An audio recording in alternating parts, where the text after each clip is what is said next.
Assalamu alaikum wa rahmatullahi wa barakatuh. Merci à vous pour cette invitation. Alors, l'Union soviétique et le communisme, l'Union soviétique sur le plan géopolitique et l'idéologie communiste sur le plan idéologique structuraient d'une certaine façon la géopolitique impériale américaine et lui apportaient une sorte de justification de raison d'être. Alors, le néoconservatisme, déjà, qu'est-ce que c'est ? Avant de parler du 11 septembre, c'est comme l'expliquent Stephen Walt et Jane Mearsheimer dans leurs deux universitaires américains dans leur livre Le lobby pro-israélien, la politique étrangère américaine, le cœur du néoconservatisme, c'est le judaïsme. Les fondateurs du néoconservatisme, c'était des trotskistes juifs venus d'Europe centrale, immigrés aux États-Unis et qui ont opéré un virage, disons droitier. Et le néoconservatisme sur le plan géopolitique, à partir des États-Unis, c'est le soutien systématique d'Israël et de la politique israélienne. Et donc c'est là qu'on en vient au 11 septembre. Le 11 septembre a été le moyen, le prétexte, la justification du point de vue israélien, du lobby pro-israélien aux États-Unis, d'entraîner les États-Unis dans une série de guerres dans le monde musulman pour faire accomplir le projet israélien. Et juste après le 11 septembre, George W. Bush, donc l'administration Bush, a présenté un plan pour le Moyen-Orient, qui est en fait une réaction directe au 11 septembre, qui s'appelait The Greater Middle East Initiative, c'est-à-dire en gros le plan, le projet pour le grand Moyen-Orient. Et en fait, ce plan américain était une actualisation du plan israélien qui s'appelle le plan Oded Yinon, conçu par un haut fonctionnaire éponyme, haut fonctionnaire israélien pour le ministère des Affaires étrangères donc, de l'État hébreu au début des années 80, et ça s'appelait The Strategy for Israel in the 1980s, donc la stratégie pour Israël dans les années 1980.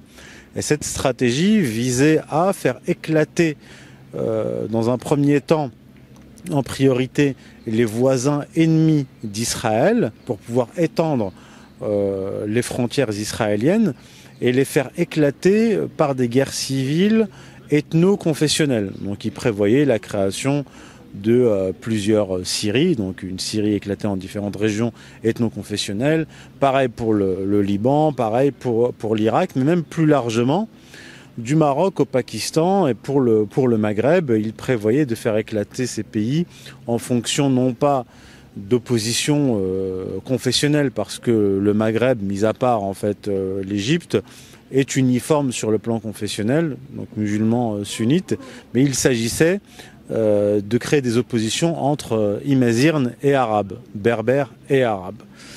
Donc le 11 septembre a été une nouvelle ère pour le monde musulman de ce point de vue-là, parce qu'il a justifié des guerres infinies des États-Unis pour le compte d'Israël dans le monde musulman. Alors on ne va pas parler du 11 septembre en tant que tel, parce qu'il y a plus que des zones d'ombre. Disons qu'il y a des éléments très très étranges dans ce qui s'est passé dans le 11 septembre. Le fait que le propriétaire du World Trade Center était un ami proche des dirigeants israéliens, notamment Benjamin Netanyahou, que deux avions ont frappé les deux tours du World Trade Center, mais qu'une troisième tour, la tour numéro 7, s'est effondrée toute seule, et ainsi de suite. Un certain nombre de zones d'ombre et des agents israéliens qui ont été arrêtés à New York par la police parce qu'ils sautaient de joie durant cet événement. Bref.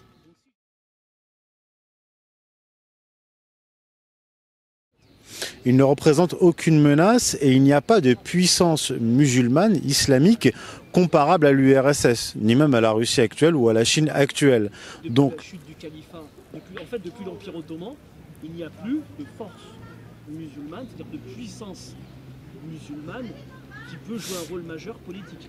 Non, aucun, ni sur le plan économique, ni sur le plan idéologique, ni sur le plan militaire. Ça, c'est la première chose. La deuxième chose, c'est que le monde musulman est divisé Il n'y a pas d'unité islamique ou de puissance islamique qui réunirait autour d'elle la majorité des pays musulmans. Il y a des pays musulmans au Maghreb, au Proche-Orient, des pays musulmans qui sont majoritairement arabes, d'autres qui sont non arabes, asiatiques. Et tous ces États musulmans défendent des intérêts qui leur sont propres. Et ils ne défendent pas une cause, disons, islamique, mais ils défendent des causes qui sont étatiques, nationales. Donc il n'y a pas... le monde musulman en tant qu'opposant géopolitique n'existe pas. Sur le plan géopolitique, il n'y a pas de monde musulman.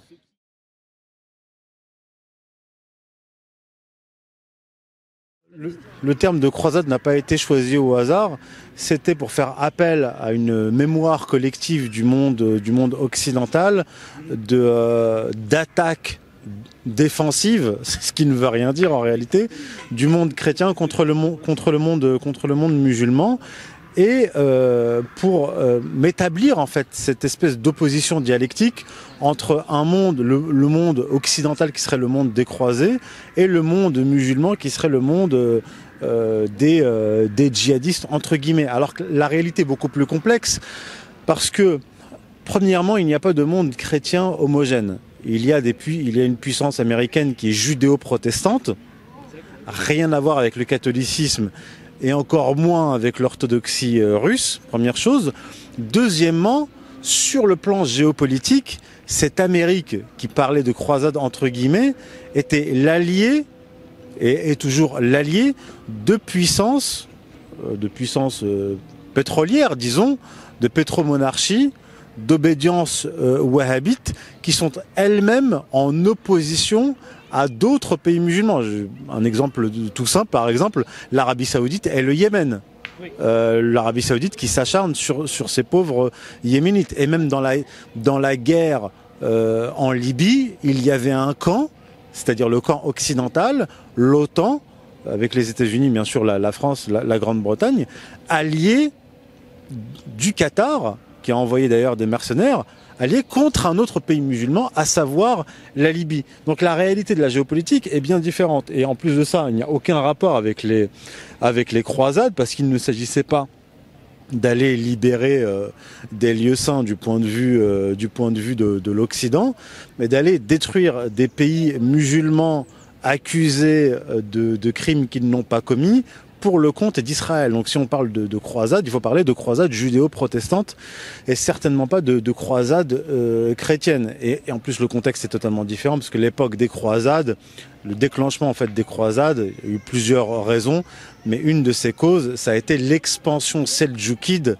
qui était en fait un groupe ethnique du Turkestan, sorti du Turkestan, qui a lui-même envahi le monde musulman, donc qui était à l'époque contrôlé par les Abbassides, et qui avait bloqué les routes, notamment les routes des pèlerins, parce que dans le monde musulman, depuis l'origine, il y a toujours eu un droit des chrétiens de faire leur pèlerinage et même de vivre en terre d'islam. Donc le contexte n'a rien à voir, la réalité géopolitique et idéologique est totalement différente. Mais ça a été pour George W. Bush, en fait, cette clique néoconservatrice, donc pro-israélienne, un moyen de justifier la stratégie du choc des civilisations. C'est une façon de dire, nous chrétiens, nous nous opposons au monde musulman, alors que, comme je viens de l'expliquer, la réalité est bien plus complexe.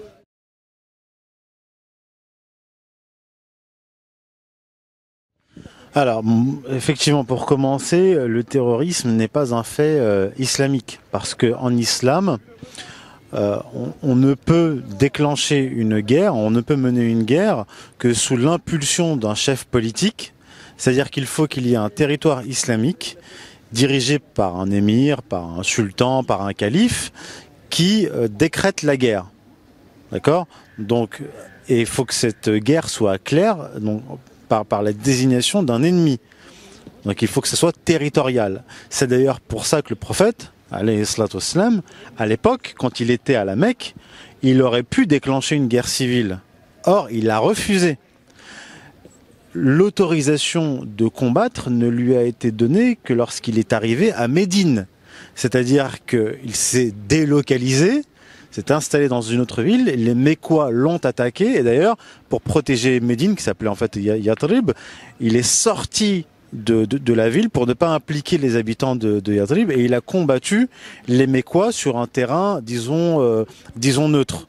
Voilà, et donc il a mené cette première bataille, qui l'a fait rentrer dans une guerre, mais qui était bien établie, avec lui en tant que chef politique, sur un territoire bien précis. Un musulman, de base, ne peut pas décider de mener une guerre, donc de sa propre initiative. C'est strictement interdit.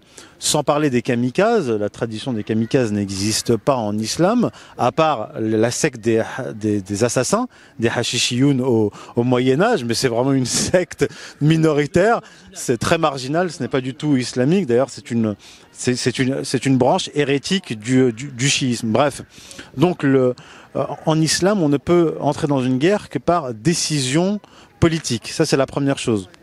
Le terrorisme, effectivement, est étranger à l'islam. D'ailleurs, je citerai Alain Boer, qui est criminologue, lui-même juif, grand maître du Grand Orient, et qui a expliqué lors d'une conférence que les actes terroristes étaient d'origine juive, c'est-à-dire c'était à l'époque de ce qu'on appelait les zélotes, ceux qui s'opposaient à l'Empire romain il y a 2000 ans, qui menaient des attaques terroristes, même sous faux drapeau, qu'ils faisaient passer pour des attaques autres. Donc cette tradition a été reprise, notamment à la fin du 19e siècle en Russie, par des groupes en fait, qui allaient donner les bolcheviks, c'est-à-dire des groupes juifs. C'est très bien décrit par Alexandre Solzhenitsyn dans son ouvrage 2 siècles ensemble. Et on va retrouver cette tradition terroriste juive d'extrême gauche, notamment avec l'Irgun, l'organisation juive du foyer national juif, qui va donner naissance à Tsahal par la suite. Donc le terror, on a connu ensuite dans les années 30 les brigades internationales, etc. Donc c'est quelque chose qui initialement est étranger au monde musulman. Ça a commencé dans le monde musulman sous l'influence notamment de puissances étrangères. Et ça a commencé aussi à partir de l'abolition du califat, l'effondrement du califat, et quand des groupes, des organisations politiques, notamment les frères musulmans, qui était donc une organisation qui n'était pas sous pilotage califal, donc une organisation à l'intérieur d'un État, qui menait des actions contre cet État. Là, en l'occurrence, c'était l'État égyptien. Et par la suite, il y a eu ce qu'on a appelé le takfirisme, c'est-à-dire des organisations, là encore, qui ne sont pas étatiques, mais qui sont pilotées par des États étrangers, comme par exemple l'Arabie Saoudite, armée par les Occidentaux, qui ont mené des actions terroristes, c'est-à-dire de terreur, principalement contre les populations musulmanes. Il faut le rappeler. Et ça a toujours été dans le but de déstabiliser des États. D'ailleurs, Zbigniew Brzezinski, qui était conseiller à la sécurité nationale sous Jimmy Carter, qui était un des grands artisans de la géopolitique américaine dans la deuxième moitié du XXe siècle, a admis qu'il était, lui, à l'origine de ce qu'on appelle aujourd'hui en fait les islamistes, parce qu'il avait soutenu Ben Laden et d'autres organisations avec les services secrets saoudiens et pakistanais pour combattre les soviétiques en Afghanistan. Donc c'est une histoire complexe, il faut avoir une connaissance de l'histoire de l'islam, de l'histoire de la géopolitique et de l'histoire idéologique du judaïsme et des mouvements d'extrême gauche. Donc voilà, et on a fait porter à l'islam le chapeau du terrorisme, alors qu'il est principalement le fait d'États dits musulmans, entre guillemets wahhabites, qui sont les alliés des Occidentaux. Et le fait des Occidentaux qui ont armé et payé des groupes terroristes, notamment en Libye, en Syrie, et d'ailleurs même du propre aveu du président François Hollande. D'ailleurs, je le rapporte dans mon livre L'autre Zemmour.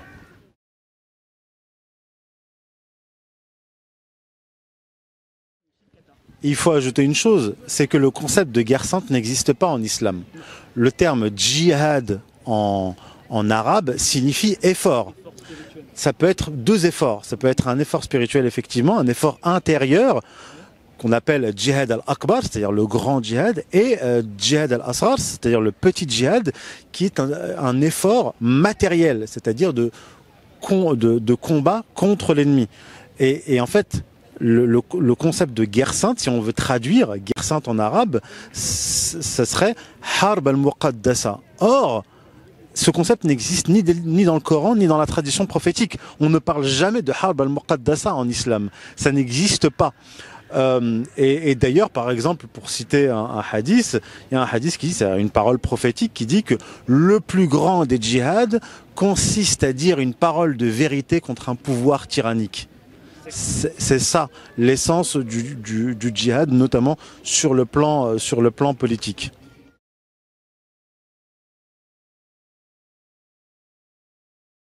Ça me semble quand même difficile parce que le 11 septembre 2001 et surtout ce qui s'en est suivi a surtout été utilisé comme arme de division du monde musulman. Il y a eu effectivement des causes qui ont été unificatrices pour le monde musulman. Ça a été le cas de la défense des Palestiniens. C'est-à-dire sunnites comme chiites étaient par exemple unis contre Israël et pour les Palestiniens.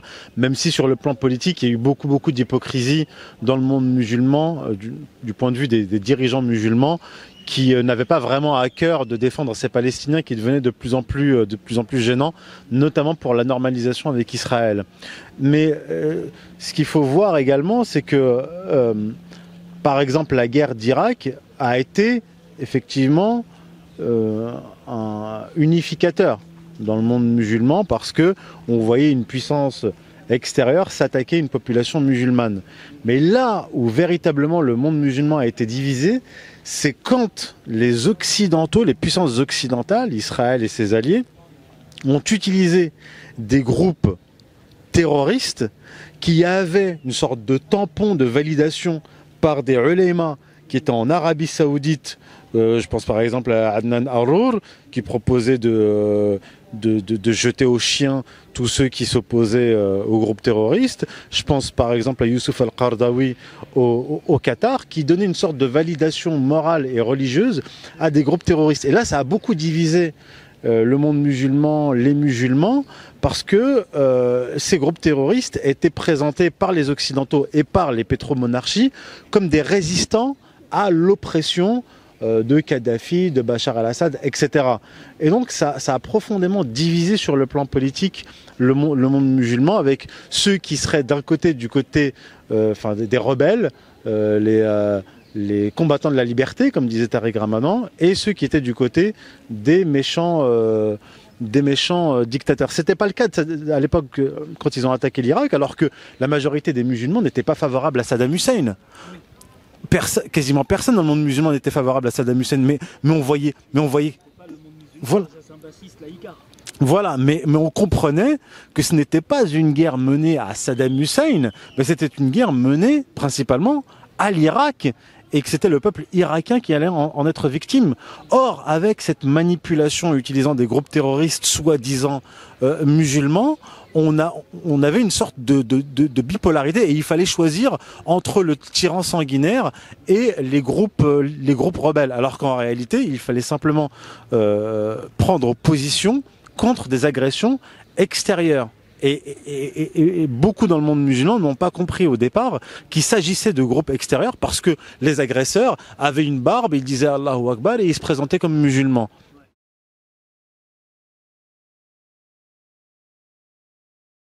Alors en fait, il y a plusieurs choses. J'aimerais vraiment revenir sur l'extrême droite et l'anti-islam. L'extrême droite, traditionnellement, n'est pas anti-islamique.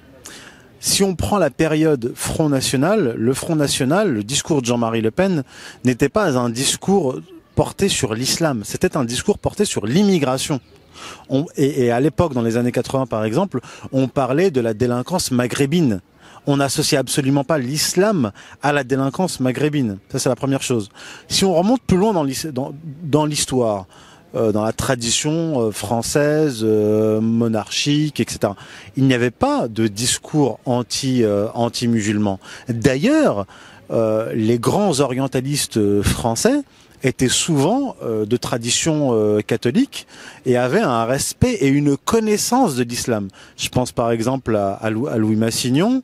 Je pense, dans une période plus récente, à quelqu'un comme Jacques Berck, mais on peut pas dire que ce soit quelqu'un qu'on peut rattacher à l'extrême droite ou au courant catholique, bien qu'il appartient quand même à cette tradition, au moins sur le plan familial. En tout cas, il y avait une connaissance et un respect.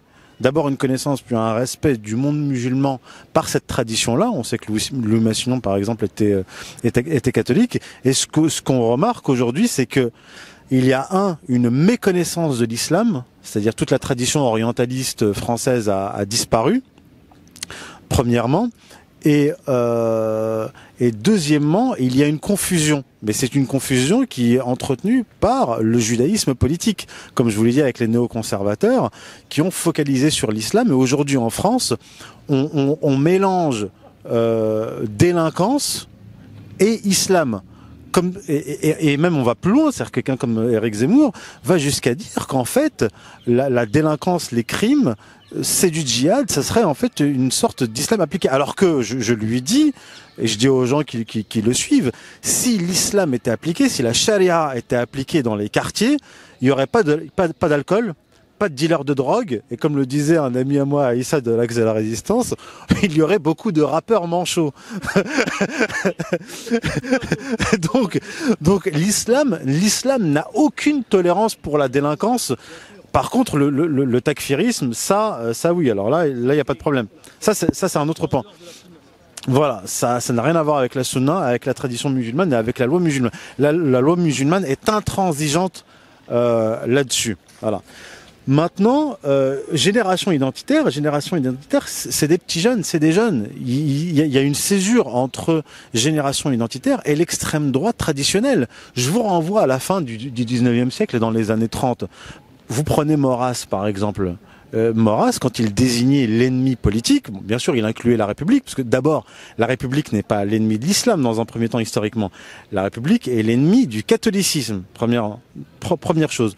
Et Maurras parlait des 4 États confédérés, qu'il désignait comme l'ennemi. C'était les Juifs, les francs-maçons, les protestants et les métèques. C'était ça. Et à la fin du 19e siècle, vous avez eu des mouvements, d'abord, impulsé par des scandales. Il y a eu des scandales financiers qui ont impliqué des juifs, notamment le scandale du Panama, et puis après, dans les années 30, le scandale financier avec l'affaire Stavisky, qui a déclenché des véritables violences et un mouvement antisémite virulent, avec les ligues anti-juives, notamment de Drummond, en Algérie française et dans l'Hexagone. Et ensuite... Alors, il faut toujours remonter à l'histoire. Ensuite, il y a eu la création du foyer national juif et il y a eu la création de l'État d'Israël et une partie de l'extrême droite, notamment après la décolonisation, après la guerre d'Algérie en 62, a opéré un tournant, c'est-à-dire qu'ils sont passés de l'anti-sémitisme, une partie d'entre eux, à l'anti-islam. Et donc, ils sont devenus pro-israéliens à cette époque-là. On peut penser par exemple à Boutan, Pierre Boutan, ou même Jean-Marie Le Pen, qui dans les années 50 était favorable à Israël dans l'affaire de Suez. Donc quand il y a eu l'affaire du canal de Suez. Donc et il y avait aussi une sorte d'arrière-pensée antisémite dans ce mouvement pro-israélien d'extrême droite, parce qu'il se disait que avec maintenant la création d'un État juif, eh bien, quelque part, les Juifs vont débarrasser le plancher. C'était ça, en fait, l'idée. Mais c'était une erreur de calcul, parce qu'on a envoyé que les pauvres Juifs là-bas. Maintenant, pour en revenir à ce qui se passe actuellement, la République, elle est anti-islam parce que la République s'est débarrassée d'une orthodoxie qui est le catholicisme. Ils ont détruit le catholicisme. Mais quand ils ont fait venir des masses d'immigrés en France, les républicains devait s'imaginer que cette masse d'immigrés allait s'acclimater et devenir en fait comme les catholiques, c'est-à-dire se fondre dans le laïcisme, dans le républicanisme et oublier leur religion. Or, ils se sont retrouvés avec une partie de ces immigrés et fils d'immigrés qui sont revenus à leur religion, à l'islam, ou en tout cas qui ne l'ont pas abandonné. Donc ils se retrouvent face à une nouvelle orthodoxie, c'est-à-dire qu'ils se sont débarrassés du catholicisme Et l'islam, la présence islamique en France, était pour eux comme une sorte de résurrection du catholicisme dont ils s'étaient débarrassés. C'est le retour au spirituel, c'est le retour au spirituel et religieux. Voilà, donc voilà pourquoi la République est anti-musulmane. Et la République est aussi anti-musulmane parce que la République, comme je l'explique dans mon livre la mystique de la laïcité, est parfaitement compatible avec le judaïsme. Et donc le lobby pro-israélien en France, notamment le CRIF et tous ses relais, dont fait partie Zemmour, je parle du lobby pro-israélien, en tout cas de la propagande néoconservatrice, même s'il a des petits clashs en ce moment avec le président du CRIF, ça reste quand même une seule et même communauté qui défend d'une manière ou d'une autre les intérêts d'Israël. Eh bien eux aussi, c'est eux qui principalement participent à ce discours anti-islam qui est en fait une sorte de laïcisme non plus tourné contre le catholicisme mais contre l'islam. Voilà, j'espère que j'ai répondu de façon globale.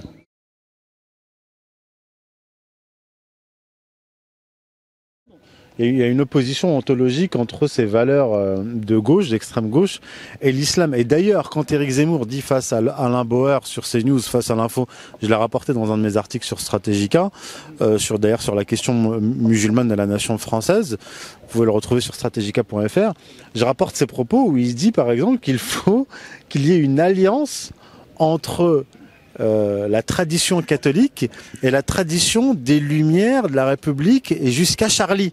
C'est-à-dire que il est en train de proposer aux catholiques, qui en partie le suivent, de s'allier avec ceux qui ont détruit le catholicisme et qui passent leur temps à tourner en dérision le catholicisme avec des images infâmes sur Charlie Hebdo pour s'opposer à l'islam. Donc c'est cette alliance, en fait, cette espèce de nouvelle alliance que propose cette droite néoconservatrice pro-israélienne. Donc moi je demande aux catholiques, réfléchissez 2 minutes. Est-ce que cette alliance est valable et est cohérente sur le plan idéologique? Et vous pouvez ne pas aimer l'islam, mais vous êtes contraint par esprit de logique à admettre que l'islam défend les mêmes valeurs que vous sur ces questions clés, les questions de la famille, les questions des enfants et les valeurs fondamentales, immuables de l'humanité traditionnelle, et absolument pas avec les Lumières et Charlie Hebdo, ce que vous propose comme alliance Éric Zemmour.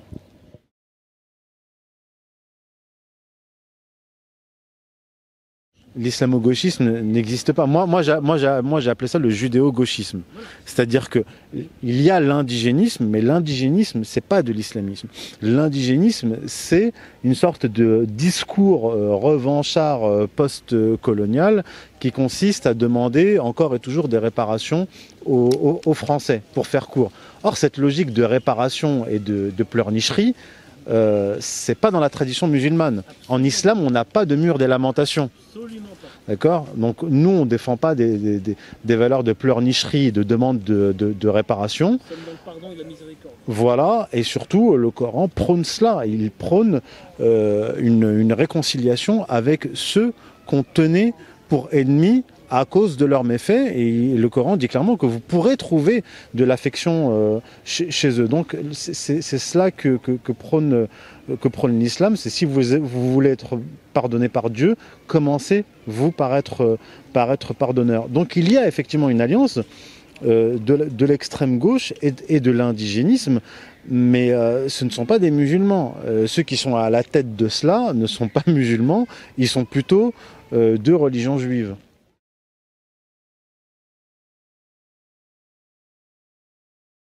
Alors en fait, c'est un double mouvement. Alors premièrement, il faut dire que cette loi anti-séparatisme ne vise pas exclusivement les musulmans. Il vise tout le monde, y compris les catholiques et toutes les organisations et associations politiques. En fait, l'islam n'est que le prétexte, une fois de plus, pour étendre le pouvoir de cet État totalitaire qui est en train de devenir totalitaire.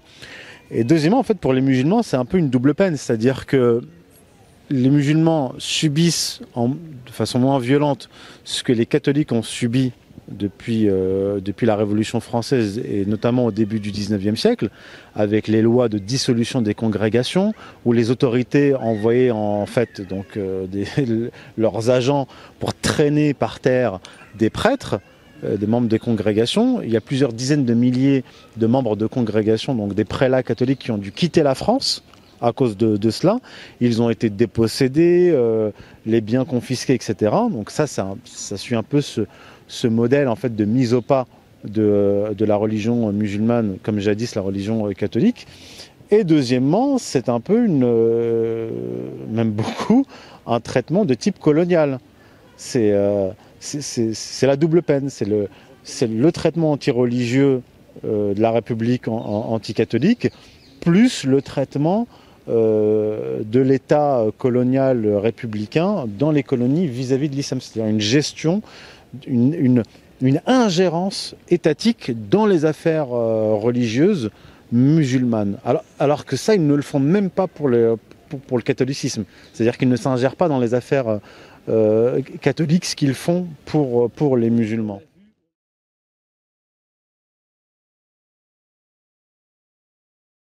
Oui, alors sur cette affaire de pédophilie et de catholicisme, il faut bien dire, ça on l'a rappelé dans un dossier qui s'appelle avec Pierre-Antoine Plaquevent sur Stratégica, la géopolitique des religions, qui s'appelle Notre-Dame, Al-Aqsa et le Troisième Temple, où dans la partie traitée par Pierre-Antoine Plaquevent, il rappelle, document à l'appui, avec des témoignages, que ce développement de la pédophilie, en fait, et pas seulement de la pédophilie, en fait, de l'homosexualité dans l'Église catholique, a connu un essor à partir du Concile Vatican II. C'est-à-dire qu'à partir du moment où on a eu une dissolution de l'intérieur dans la modernité de l'Église catholique, il y a eu une montée en puissance de ce mouvement, faut dire le mot, pédérastique au sein de l'Église catholique. Donc ceux qui ont détruit l'Église de l'intérieur, c'est toujours le même mouvement, ce sont les modernistes. Et aujourd'hui, on va faire porter le chapeau à tous les prélats, parce que d'ailleurs, à ma connaissance, il n'y a pas d'affaire de pédophilie chez les traditionalistes catholiques. J'ai pas entendu dans la fraternité Saint-Pédis ou d'autres fraternités traditionnalistes des affaires, des scandales de pédophilie. C'est toujours dans l'Église conciliaire en fait moderniste.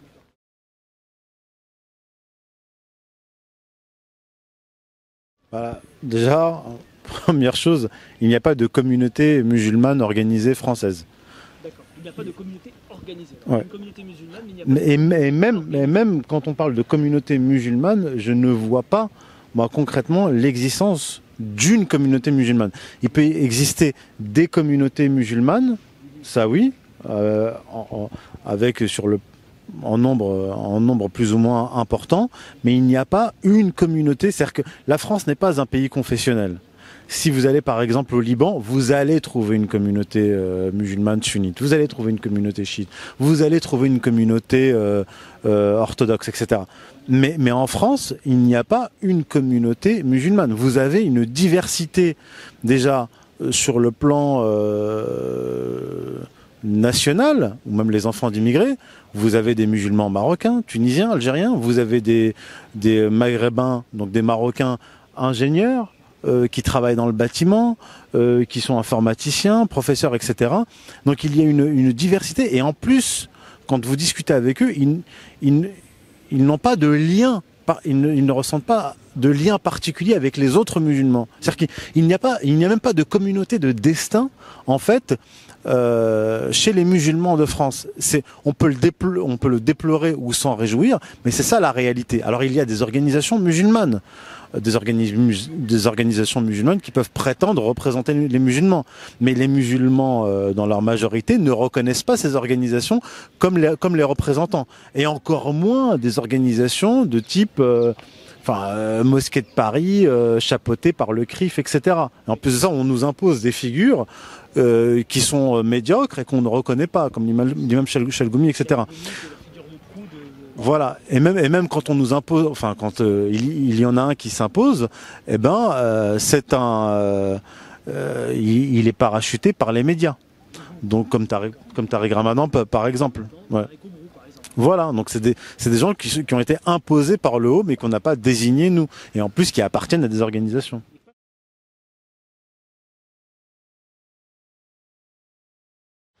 Je pense plutôt que ça dépend du plan. Sur le plan politique, c'est une faiblesse. Parce qu'en fait, arriver à un certain nombre, et surtout une diversité importante, on ne peut pas constituer de communauté. Et cette communauté est faible parce qu'elle n'a pas de bourgeoisie. Elle n'a pas de bourgeoisie, elle n'a pas encore d'élite, c'est ce que j'allais dire, d'élite capable de défendre ses intérêts. D'abord par une puissance économique qui imposerait des figures musulmanes capables de défendre au moins dans le discours cette communauté, puisque qui est-ce qui parle de l'islam à la télévision?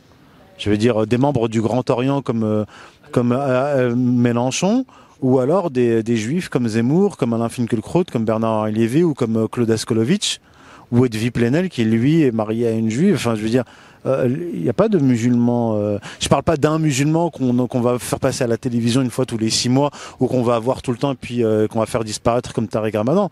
Mais il faut qu'il y ait même une diversité dans la représentation public en fait de l'islam. Or, le seul qu'on voit à la télévision, par exemple, c'est un Chalgoumi qui est un blédard qui sait pas parler français et qui est humilié et qu'on traîne comme ça avec une laisse jusqu'à Tel Aviv pour qu'il se prosterne à Yad Vashem. C'est la preuve de l'impuissance et de l'inconséquence politique des musulmans en France. Donc c'est visible et c'est évident.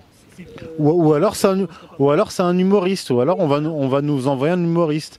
Un jour c'est Jamel Debbouze et maintenant c'est Yacine Bellatar. Je veux dire, des auteurs, des universitaires, des chercheurs musulmans, il y en a en France, ils existent. C'est pas ça qui manque. Or, je veux dire, ce sont les médias, et on sait qui contrôle les médias, qui nous imposent certaines figures. Donc effectivement, la communauté musulmane est totalement impuissante, et elle est inexistante sur le plan politique en France.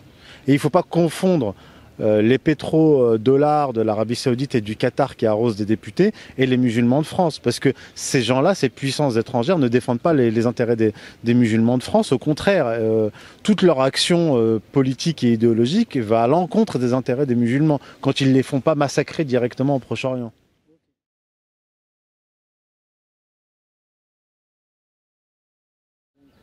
Non, moi je ne suis pas, comment dire, moi-même je ne vote pas. On est entré dans un système totalitaire fermé.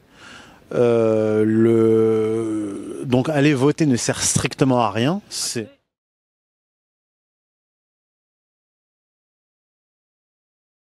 Moi je suis opposé à l'organisation politique des musulmans, mais plutôt à une organisation religieuse, ce qui n'est pas la même chose. Vous pouvez avoir des communautés religieuses, et ça existe dans des tas de pays, hein, notamment par exemple en Russie, où vous avez des communautés religieuses, vous avez un État, et ces communautés désignent un chef, un représentant, et ce représentant est consulté par le chef d'État et consulté par le gouvernement. Donc il faut qu'il y ait une organisation religieuse des musulmans en France. Ça oui, c'est une communauté religieuse entre guillemets, qu'elle s'organise sur le plan religieux. Mais je suis opposé à l'utilisation d'une communauté ou de sa puissance supposée économique pour peser sur la politique intérieure ou extérieure. En fait, je suis contre les lobbies. Voilà. Et donc je ne vais pas combattre le lobby juif pour dire il faut que les musulmans créent un lobby musulman pour faire contrepoids. Sinon c'est l'anarchie. Maintenant, le truc c'est que chez les musulmans, comme j'ai dit, il y a des différences sociales, sociologiques et donc socio-économiques. Et les musulmans, en fait, en France, comme les autres catégories sociales, n'ont pas tous les mêmes intérêts. Le musulman bourgeois se sentira plus proche du bourgeois non musulman sur le plan social que du musulman prolétaire. Donc il faut faire très attention à ces nuances-là. Et moi, ce que je dis, c'est que il faut qu'il y ait une autonomie, en tout cas, de la communauté musulmane ou des musulmans en général ou des représentants futurs des musulmans par rapport aux autres, par rapport à l'État et par rapport au lobby. Parce qu'aujourd'hui, la réalité, c'est que les musulmans sont soumis, les organisations musulmanes plutôt, sont soumises à l'État, ministère de l'Intérieur, à des partis politiques, notamment en tout cas jusqu'à maintenant le Parti socialiste, à une organisation communautaire qui est le CRIF, et en fait au judaïsme politique. Et c'est pas moi qui le dis, c'est Jacques Attali qui déjà il y a une quinzaine d'années disait ça lors d'une conférence communautaire, donc dans sa communauté, où il disait qu'il fallait que les juifs prennent en main la bourgeoisie musulmane et qu'ils fassent comme les juifs de France, comme les juifs d'Angleterre, c'est-à-dire qu'ils financent des imams, des mosquées, etc. pour les contrôler.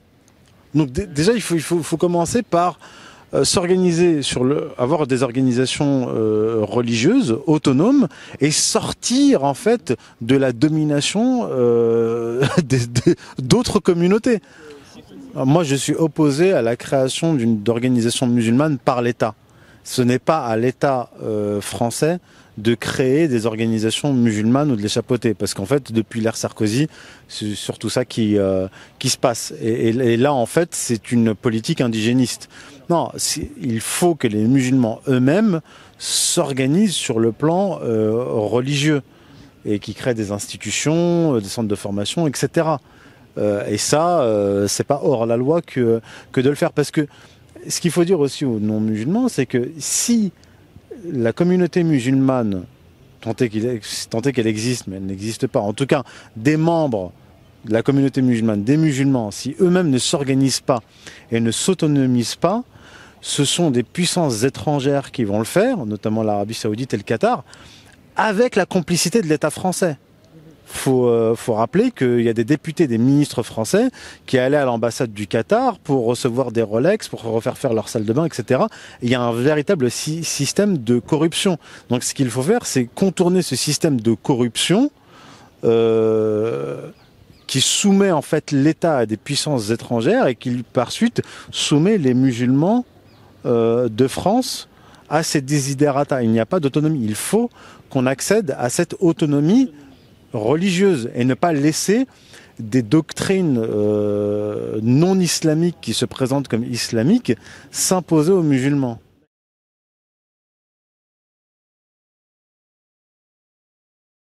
Alors, pour le public de la chaîne Mavok, c'est pour tous les Français en fait. Ce livre est utile parce que c'est un livre pas sur Zemmour, bien sûr, c'est pas une biographie d'Éric Zemmour, mais c'est un livre qui est paru en février dernier, donc avant qu'Éric Zemmour n'annonce sa candidature, d'ailleurs il l'a toujours pas annoncé, mais avant le lancement de l'opération. C'est un livre sur l'opération Zemmour en fait. C'est un livre sur l'arbre Zemmour et la forêt que cache l'arbre Zemmour, c'est-à-dire ceux qui le portent sur le plan économique, financier, idéologique, quels intérêts il sert et quelle est sa finalité. Donc c'est un livre d'une certaine façon très utile et prémonitoire parce que il permet de comprendre toute l'opération Zemmour actuelle. Et il n'y a pas d'autre livre en fait qui explique ça. Et en fait, c'est une bonne introduction à la politique française pour comprendre comment fonctionne la politique française et comment se fait-il qu'un petit éditorialiste, au départ, se retrouve ainsi propulsé sur le devant de la scène médiatique.